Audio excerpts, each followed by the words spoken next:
Assembly ఎన్నికల్లో Congress party ప్రతి కుటుంబానికి 200 యూనిట్ల వరకు ఉచిత కరెంట్ ఇస్తానని చెప్పేసి హామీ ఇచ్చింది.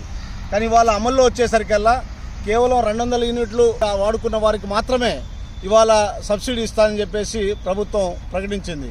దీనివల్ల ఇవాళ ప్రభుత్వం ఏం చెప్పింది, ఎలక్షన్ సందర్భంలో అందరికీ ఉచిత విద్యుత్ ఇస్తామని 200 యూనిట్ల వరకు ఇస్తామని చెప్పారు. ఒకవేళ ఒక కుటుంబం 300 యూనిట్లు వాడుకుంటుంది, మీరు 200 యూనిట్లకు ఉచితంగా ఇవ్వండి, ఎక్స్ట్రా 100 యూనిట్కి ఖచ్చితంగా వినియోగదారుడు దానికి సంబంధించినటువంటి కరెంటు బిల్లు కట్టుకుంటాడు.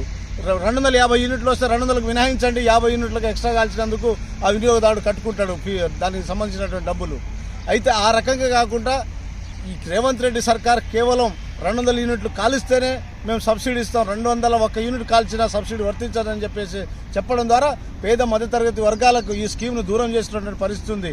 నేను అడుగుతా ఉన్నా, మీరు ఎన్నికలప్పుడు కేవలం 200 యూనిట్లు కాల్చే వారికి మాత్రమే మీరు మాకు ఓటేయండి, అటువంటి వాళ్ళే మాకు ఓటేయండి, మిగతా వాళ్ళు మాకు ఓటేయొద్దని చెప్పేసి మీరు చెప్పలేదు కదా.